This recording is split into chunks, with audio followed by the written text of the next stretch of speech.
A couple months ago, I set up a pretty interesting project in this tank above me. Wow. But I was looking in here one night and I noticed that there was baby bettas.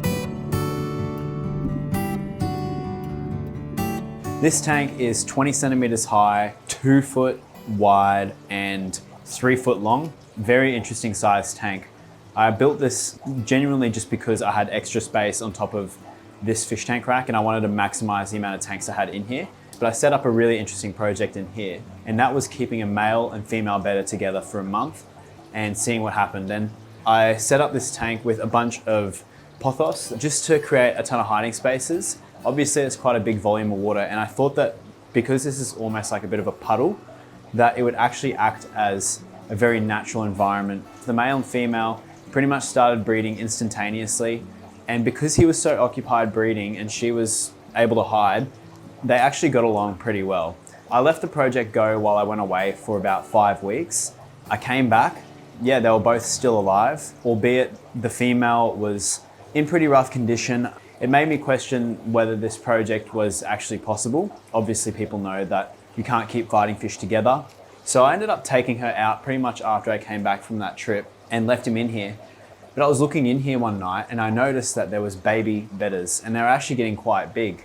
They actually naturally bred in here, and that's the first time I've ever bred a fish like this. I just thought it was quite interesting and I wanted to show everyone that this was possible.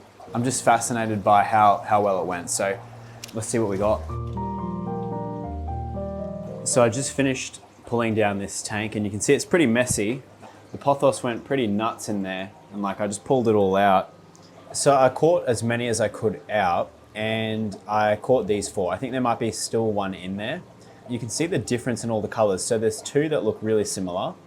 Then one sort of really, I'm colorblind, so I don't know what color that is. I guess it looks kind of yellowy, the one right here. And then we've got like a cellophane one. So what I'm gonna do is I'm gonna add these to their own little grow out tank, which is gonna be over here. And they can just go straight in like that. And they're gonna be very happy. I'm actually gonna give them some bug buffet just to feed them, and I'll show you guys why this stuff is so good. So we'll grab a bag of bug buffet.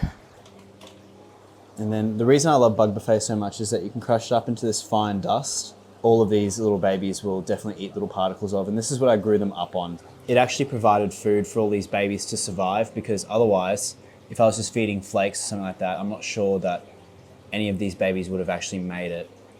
Yeah, what an interesting little experiment. I'm super happy with how it turned out, and I can't wait to grow these fish out and show you guys what they look like later on.